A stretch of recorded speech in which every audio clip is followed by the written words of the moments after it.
রোজার মাসে শয়তান বাঁধা থাকলে মানুষ কিভাবে খারাপ কাজ করে? ওটা অভ্যাসের উপরে করে। শয়তান ঠিকই বাঁধা আছে, অভ্যাস। চুলা থেকে পাতিলটা নামিয়ে নেওয়ার পরেও পানি ফুটতে থাকে, তখন তো পাতিল চুলাতে নেই, তো পানি ফুটছে যে, চলন্ত গতি। সেহরি সাহারি, সেহরি না, সেহরি মানে জাদু, সাহারি। সাহারি খাওয়ার সময় আজান পড়ে গেলে কোনো সমস্যা নেই, খেতে থাকে। ইফতারের সঠিক দোয়া ও নিয়ম, বিসমিল্লাহ বলে মুখে দিবেন খেজুর, একটু পরে বলবেন আরবি তাহাজ্জুদ কি, তারাবি তাহাজ্জুদ কি একই নামাজ? জি, দুটা একই। তারাবি পড়লে তাহাজ্জুদ লাগবে না, তাহাজ্জুদ পড়লে তারাবি লাগবে না। স্টেজ থেকে সবাই বইগুলো নিয়ে যাবেন, না পারলে একটা 30 টাকা দিয়ে পত্রিকা নেবেন। আপনারাই টাকা পয়সা খরচ করে পত্রিকা বের করেন, বহু পয়সা খরচ করে পত্রিকা বের করেন আপনারা। তারাবি 20 রাকাত পড়লে নামাজ কি বাতিল হবে? তারাবি 20 রাকাত বিদআত, পড়া যাবে না। ইন্না লিল্লাহি ওয়া ইন্না ইলাইহি রাজিউন। লা হাওলা ওয়ালা কুওয়াতা ইল্লা বিল্লাহ। লা ইলাহা ইল্লা আনতা সুবহানাকা ইন্নী কুনতু মিনাজ জালিমিন। একই কথা। সিয়াম ছিলেন না কেন? থাকেন না কেন? সামনে বৃহস্পতিবার, সোমবার শুরু করবেন না? সামনে বৃহস্পতিবার ইনশাল্লাহ বলেন, যা হবে হবে, চেষ্টা করে দেখেন। না পারলে সুলিও হবে না, ফাঁসিও হবে না। এত দুর্বল কেন? তোমরা কি নির্বাচন করে করে দুর্বল হয়ে গেলে নাকি? অপছন্দ কাজের সাথে যাও, থাকো কেন, যাও কেন? অন্তত বৃহস্পতিবার সোমবার থেকে শুরু করেন। আচ্ছা, আপনি মুরব্বী ভাইজান, আপনি একদিনও ছিলেন না এভাবে? তাহলে 15ই শাবান ছিলেন নাকি? এটা তো রাজশাহী নাকি ভাইজান?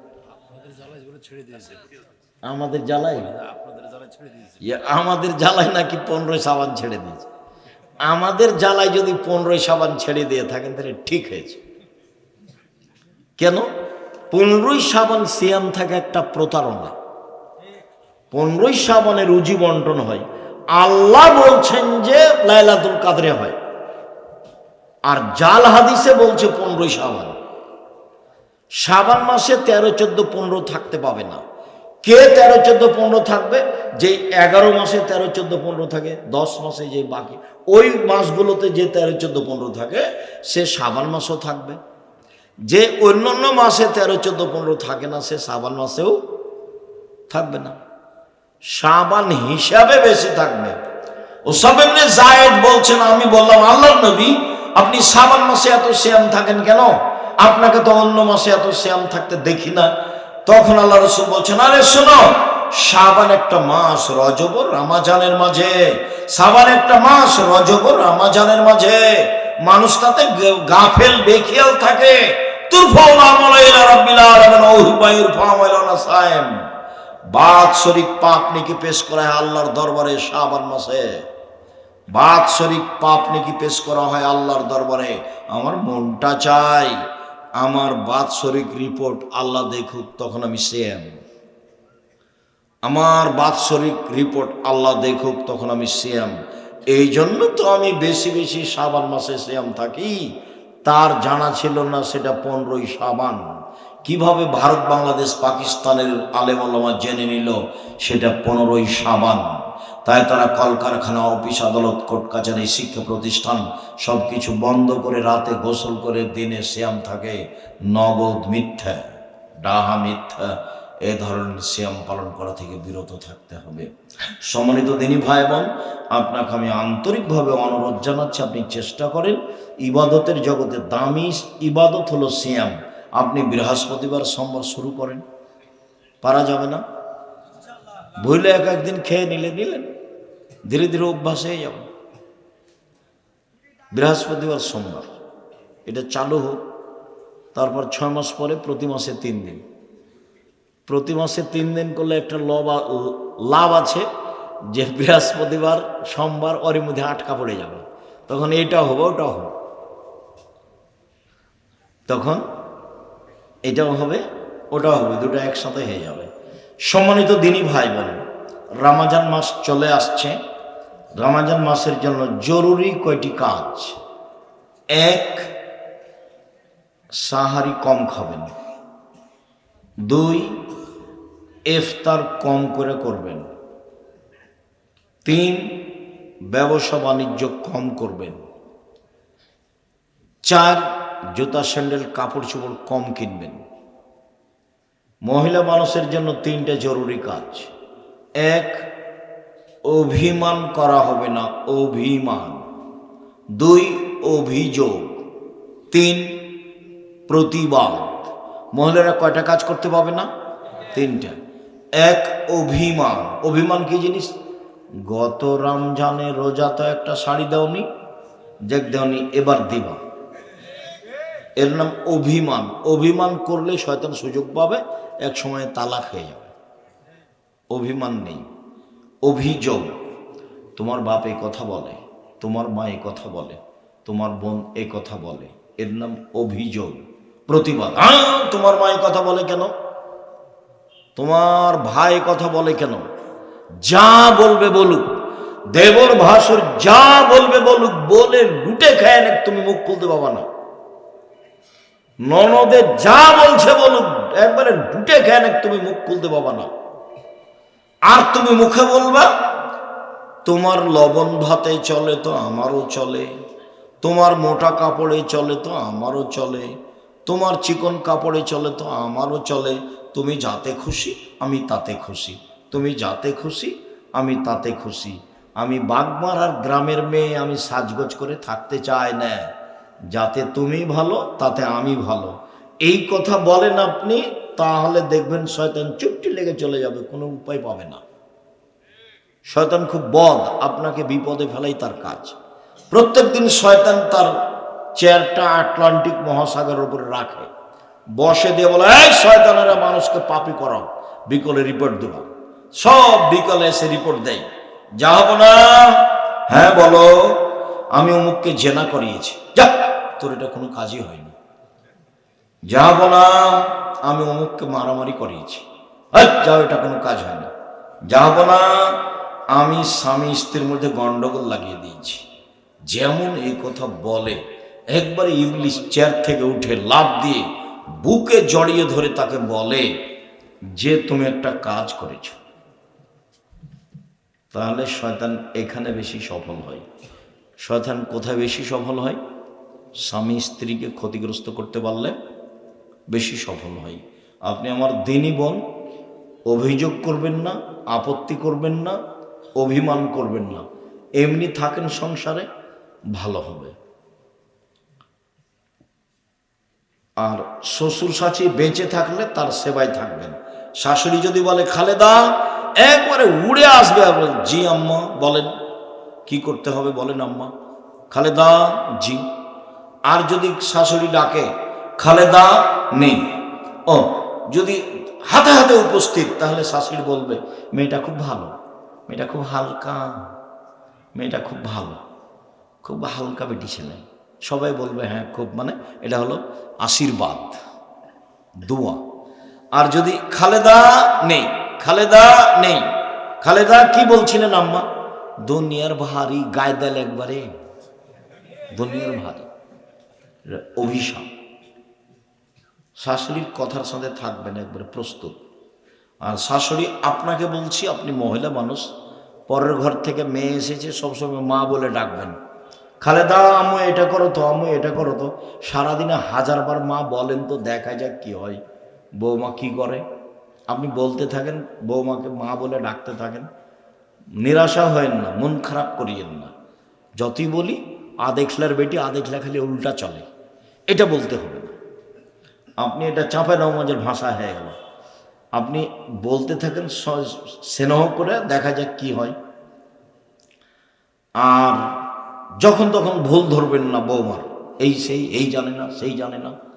আর বিহানের কাছে কিছু নিবেন না।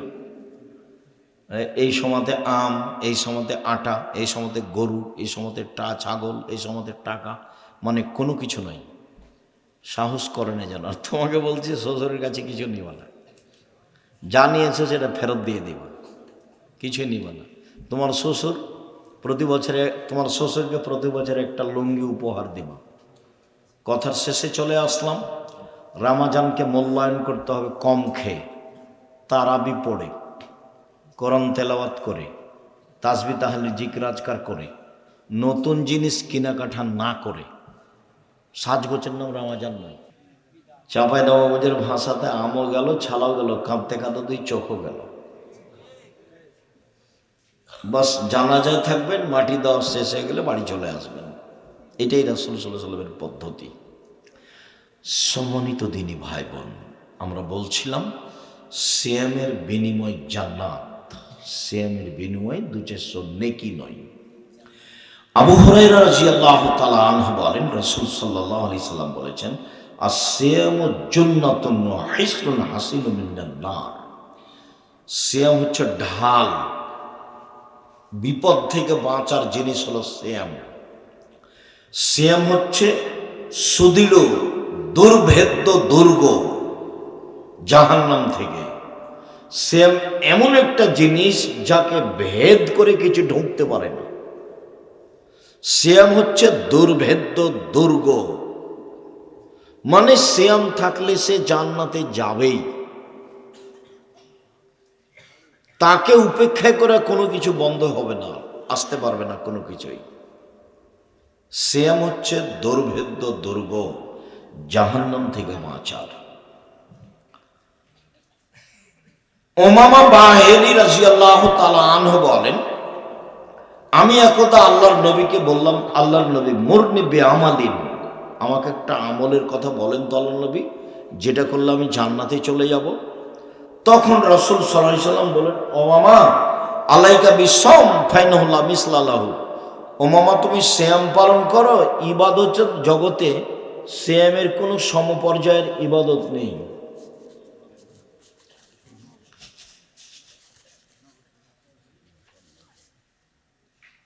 সিয়ামের মতো কোনো ইবাদত নেই।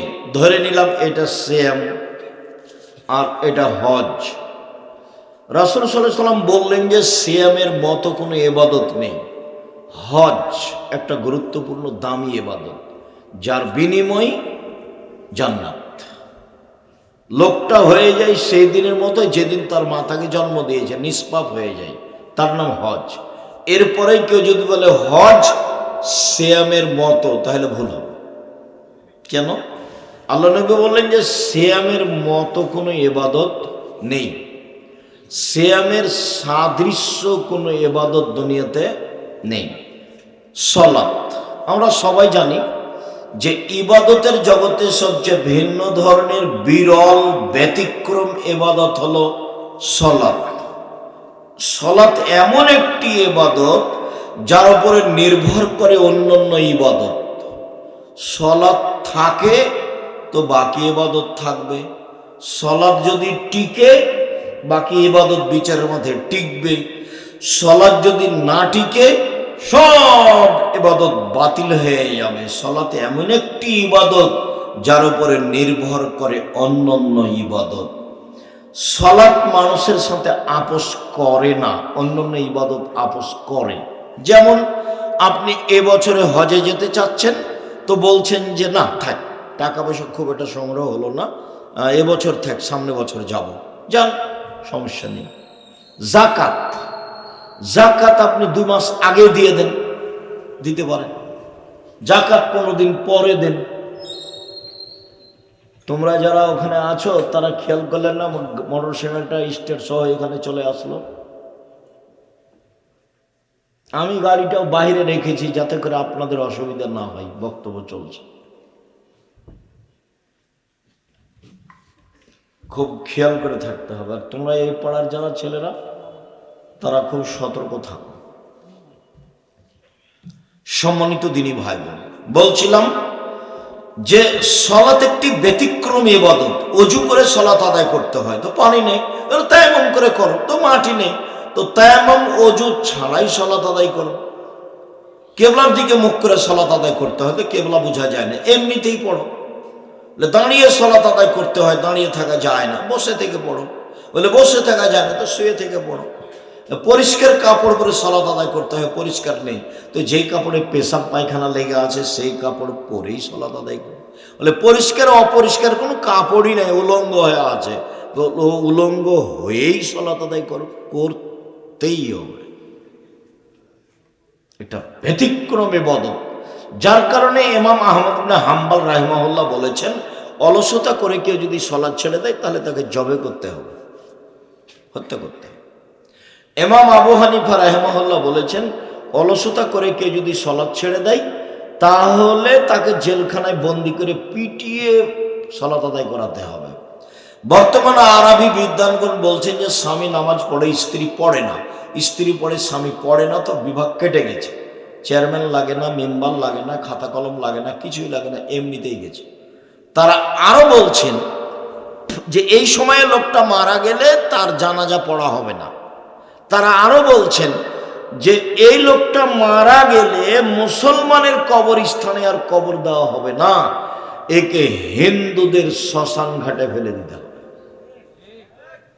তার নাম সলাত, অবাক ইবাদত, একেবারেই ভিন্ন ধরনের ইবাদত, আদায় করতেই হবে। তারপরেও কেউ যদি বলে যে এইটা সিয়াম আর এটা সলাত, সলাত সিয়ামের সাদৃশ্য, সলাত সিয়ামের মতো, ভুল হবে। কেন? রাসূল সাল্লাল্লাহু আলাইহি ওয়াসাল্লাম বলেছেন সিয়ামের মতো কোনো ইবাদত পৃথিবীতে নেই। উমামা বাহিলি রাদিয়াল্লাহু তাআলা আনহু বলেন, রাসূল সাল্লাল্লাহু আলাইহি ওয়াসাল্লামকে আমি বললাম, আল্লাহর নবী আমাকে একটা আমলের কথা বলেন তো যাতে আমি জান্নাতে চলে যাব। তখন আল্লাহ রাসূল বলেন, উমামা আলাইকা বিসসাম, তুমি সিয়াম থাকো, ফাইনাল্লাহ ঈদুল্লাহু, ইবাদতের জগতে সিয়ামের সমপর্যায়ের কোনো ইবাদত নেই, সিয়ামের সমপর্যায়ের কোনো ইবাদত নেই। আজকে কি বার ছিল? সোমবার। অবশ্যই সিয়াম ছিলেন আপনারা। আর শাবানের 1 তারিখ থেকে একটানা 15 দিন সিয়াম ছিলেন। ভালো ধারণা আপনাদের উপরে আমার অনেক। কথা হয় কেন আপনার বামে? কি এমন কথা আছে? নির্বাচনও নাই, জজ কোর্ট হাইকোর্টও নেই। নির্বাচন তো কিছুক্ষণ আগে চলে গেছে, তো এখন কিসের গল্প? এখন একটু থেমে থাকেন, কিছুক্ষণ পরে আমরা সালাম দিয়ে চলে যাবো ইনশাআল্লাহ। তখন যা গল্প আছে মন ভরে করে নিয়ে, এবারে চুপচাপ থাকেন, আপনার জন্য এসেছি। তবু আমি আসা পর্যন্ত বুঝতে পারিনি যে এখানে, আমি মনে করছিলাম খলসিতে নাকি না কোনো জায়গাতে নাকি, আমি ঠিক মতো জানি না। তো ঘুরতে ঘুরতে দেখছি যে ও এখানে তো বহুবার এসেছি, অনেক দিন পূর্বে, অনেক দিন আগে এসেছি, একবারে গাইবান্ধা রংপুর থেকে এসেছি। বালানগরে যখন এসেছিলাম রাত 3টার সময় আমাদের নিয়ে গেল, যে সালাম দেওয়ার পরই দিচ্ছে, কাগজ দিয়েছে যে আদায় করেন। সালাম দিয়ে অবাক হয়ে গেলাম আমি। বলছি অবাক কথা, আমি রংপুর থেকে এসে আদায় করার জন্য না তো। এই কথা বলে কিছুক্ষণ কোরআন হাদিসের কথা বলে নেমে গেলাম।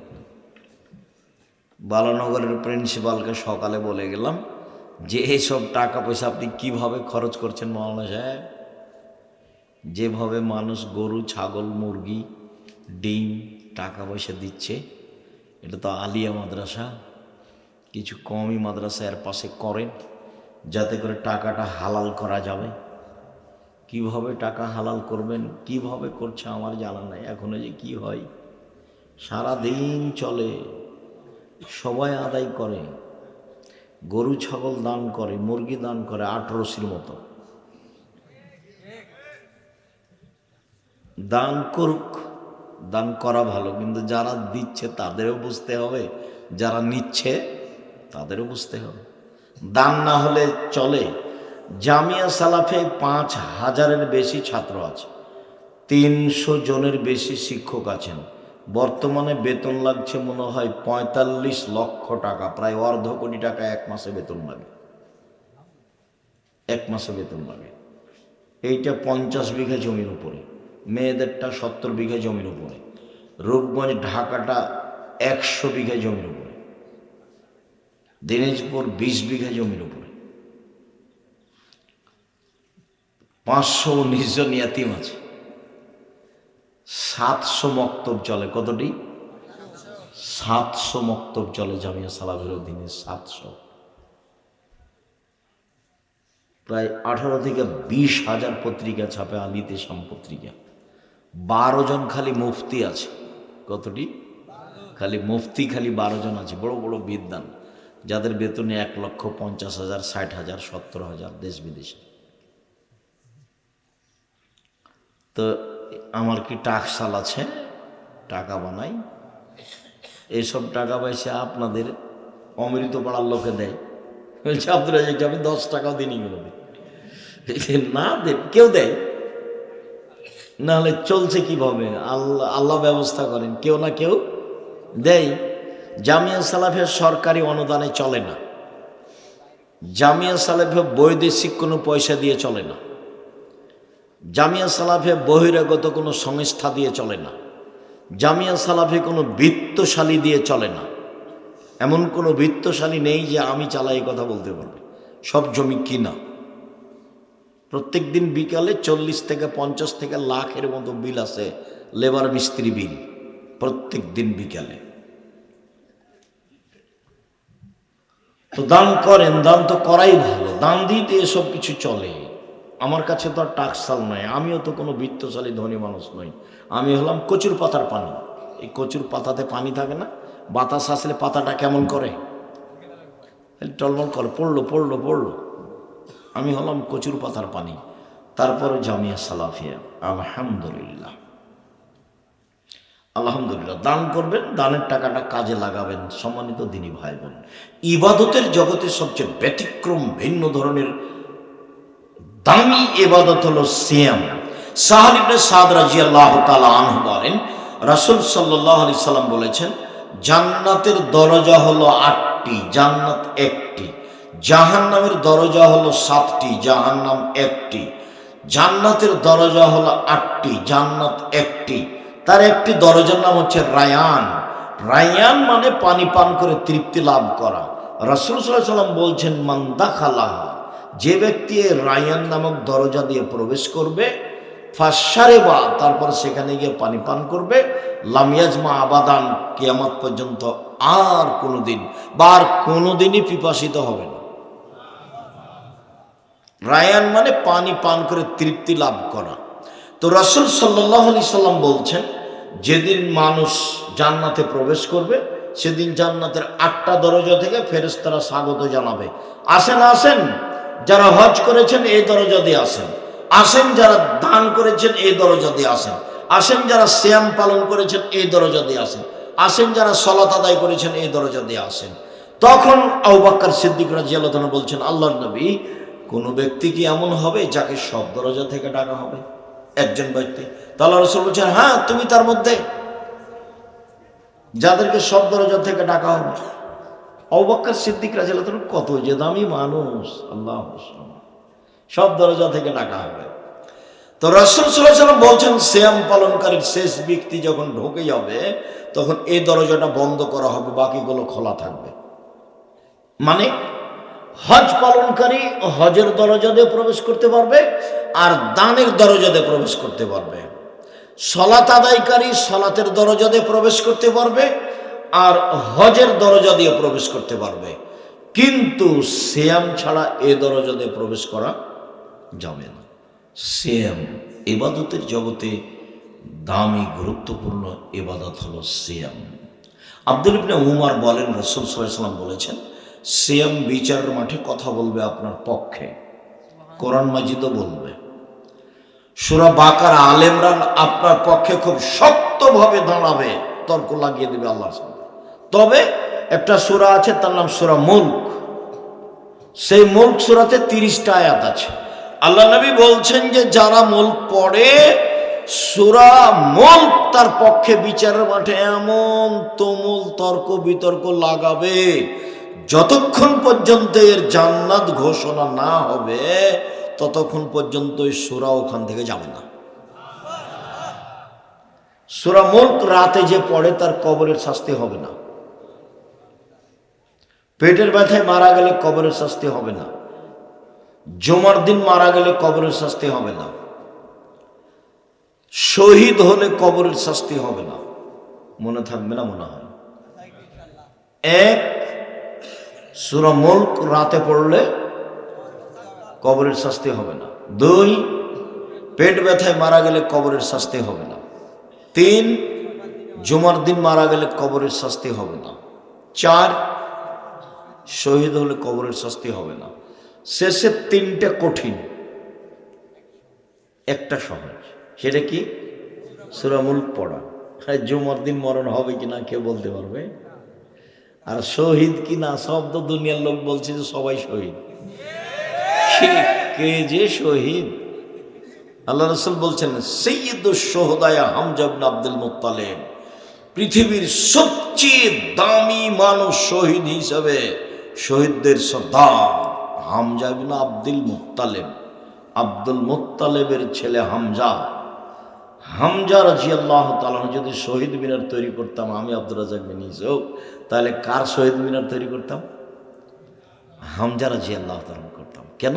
আল্লাহ নবী বলছেন একবারে পৃথিবীর সূরা আদম থেকে নিয়ে কিয়ামত পর্যন্ত যত মানুষ শহীদ হয়েছে হবে তার সর্দার হলেন হামজা। কত বড় দামি শহীদ বিচারের মাঠে, তার নেকি দেখে সবাই অবাক হয়ে যাবে। যদি শহীদ মিনার তৈরি করতাম তাহলে কার করতাম? হামজা রাদিয়াল্লাহু তাআলা করতাম। যখন হামজারই হয়নি তখন পৃথিবীতে আর কারো শহীদ মিনার তৈরি হবে না। মাথায় অত নাই, গোবর নেই, কিছু ঘেলু আছে মাথায়, সবই গোবর নেই। মানুষের জন্য শহীদ মিনার তৈরি করব মানে করলে কার করতাম? তোমার চলে। হে তুমি যে কেন দুনিয়াতে এসেছো আমার বুঝে আসে না। চাঁদাবাজি করো, ধোকাবাজি করো, দালালি করো, শহীদ মিনার তৈরি করো। সকালে ঘুম থেকে উঠে গিয়ে বলো কালিমার আকাশ, ও কালিমা তোমার আকাশ, তোমার বাতাস। সে আমরা কোনোদিন বলি না, দেহে শ্বাস থাকাকালীন বলবো না। দেখি কতদিন চলে। 18 কোটি মানুষ আছে এদেশে, নাকি কোনো মহিলার একটা বাচ্চা হলো না যে বাচ্চাটার মুখের গান মুসলমানেরা বলবে? ঠাকুরের গান চলে মুসলমানের মুখে। লজ্জা হয় না তোমার? শরম হয় না তোমার? হায়া হয় না তোমার? ইতস্তবোধ হয় না তোমার? তুমি নাকি শিক্ষিত মানুষ। আমি বলিনি শিক্ষিত, তুমি বলছো জোর করে। শিক্ষামন্ত্রী নাকি তুমি? কিভাবে তুমি তা আমি বুঝতে পারি না। ঠাকুরের গান সকালে উঠে বলো ও কালিমা তোমার আকাশ, ও কালিমা তোমার বাতাস। কালিমারে বাবার আকাশ? ঠাকুর তো জাতির শত্রু, ঠাকুর মুসলমানের শত্রু, ঠাকুর বাঙালিদের শত্রু, ঠাকুর ঢাকা বিশ্ববিদ্যালয়ের শত্রু। ভারত, বাংলাদেশ, পাকিস্তানের মুসলমান যেদিন ইংরেজদের হাতে নির্যাতিত সেদিন ঠাকুর লন্ডনে মুচ পাকায়। সেই ঠাকুরের গান আমি বলবো? দেহে শ্বাস থাকাকালীন ঠাকুরের গান আমি বলতে পারি না। আপনার চলে, আমার চলে না। ইনশাআল্লাহ এই পথে নেই। আপনার চলে, আমার চলে না। ঠাকুরের গানকে আমি বলতে আসিনি দুনিয়াতে। ঠাকুর আবার কে? ঠাকুর একজন মুসলিম বিদ্বেষী মানুষ। ঠাকুর একজন ভারত, বাংলাদেশ, পাকিস্তানের বদ মানুষ। মুসলমানেরা যেদিন ইংরেজদের হাতে নির্যাতিত সেদিন ঠাকুর লন্ডনে খুশি মানায়, মুচ পাকায়। সেই ঠাকুরের আমি বলবো? ঠাকুরকে আমি চিনি না। তোমাকে কে শিক্ষামন্ত্রী বলেছে? আমি বলিনি। আমি আব্দুর রাজ্জাক বিন ইউসুফ 36 বছরে কোনোদিন বলিনি আপনাকে। 36 বছর চলছে। 90 সাল থেকে কতদিন চলছে? 36 বছর চলছে। সম্মানিত দিনী ভাই বোন, বলছিলাম রাসূল সাল্লাল্লাহু আলাইহি সাল্লাম বললেন বিচারের মাঠে সিয়াম আপনার পক্ষে কথা বলবে। সিয়াম বলবে প্রতিপালক আমি একে 2টা কাজ করতে দিনি, আমার কথা শোনো। 1, আমি দিনে খেতে দিনি। 2, মন মতো চলতে দিনি, প্রবৃত্তি মেনে চলতে দিনি। 2টা কাজ করতে দিনি, আমার কথা শোনো। এই কথাটার সাথে আর একটা কথা চলেন। আবু হুরায়রা রাদিয়াল্লাহু তাআলা আনহু বলেন রাসূল সাল্লাল্লাহু আলাইহি ওয়াসাল্লাম বলেছেন কুল্লু আমাল ইবনে আদম ইজাউফুল হাসানাতু বিআশরি আমসালিহা সাবিমিয়াতি জিব। আদম সন্তানের সব নেকি 1 থেকে 10, 10 থেকে 700, আরো আরো আরো। বিসমিল্লাহ বলল, অক্ষর প্রতি 10 নেকি। বাড়াও, 700, আরো বাড়ো। ফকিরকে 10টা টাকা দিল, 10 নেকি, বাড়ো, আরো বাড়ো, 700, আরো বাড়ো, কিয়ামত পর্যন্ত বাড়ি একবার পালা করে দাও। আল্লাহ তাআলা বলছেন, তবে সিয়াম ফাইনাহু লি, সিয়াম আমার ব্যাপার, ওয়ানা আজিজি বিহি, প্রতিদান আমি দিব। সিয়াম আমার ব্যাপার, প্রতিদান আমি দিব। আল্লাহ বলছেন সিয়াম আমার ব্যাপার, প্রতিদান আমি দিব। কেন? আমার কারণেই তো সে 2টা জিনিস ত্যাগ করেছে, 1 খাদ্য, 2 প্রবৃত্তি। প্রবৃত্তি কি জিনিস? দোকানে বসে আড্ডা পিটে বদনাম করার নাম প্রবৃত্তি, মানুষের গীবাত করার নাম প্রবৃত্তি, মিথ্যা মামলা দেওয়ার নাম প্রবৃত্তি, চাঁদাবাজি করার নাম প্রবৃত্তি, জুয়াচুরি দাগাবাজি করার নাম প্রবৃত্তি, অন্যায় অবিচার লুটতরাজ রাহাজানি মারামারি করার নাম প্রবৃত্তি, মিথ্যা কথা বলার নাম প্রবৃত্তি। ল্যাংটা পোশাক পরে এই যে মৃত অমৃত পাড়ার মেয়েরা একবারে ভ্যানিটি ব্যাগ ঘাড়ে করে আঁটো সাঁটো বোরকা পরে চলে যাচ্ছে, দেখাচ্ছে যে ও তাহাজ্জুদ পড়ে, ওর বাপ নেই, ওর বাপ দেখে না। এই মেয়ে, তোমার বাপ নেই, তোমাকে দেখে না? ওই আঁটো সাঁটো বোরকা পরে তুমি যাও কি করে? শরম হয় না কেন? হায়া হয় না কেন? লজ্জা হয় না কেন? খারাপ লাগে না কেন? নখগুলো বড় কেন তোমার? ও তো ইহুদি খ্রিস্টানদের পতিতালয়ের মেয়েদের নখ বড় থাকে, নখে নেইল পালিশ থাকে, তোমার কেন? ভরু তুলে চিকন করেছো কেন? ভরু তুলে চিকন করেছো কেন?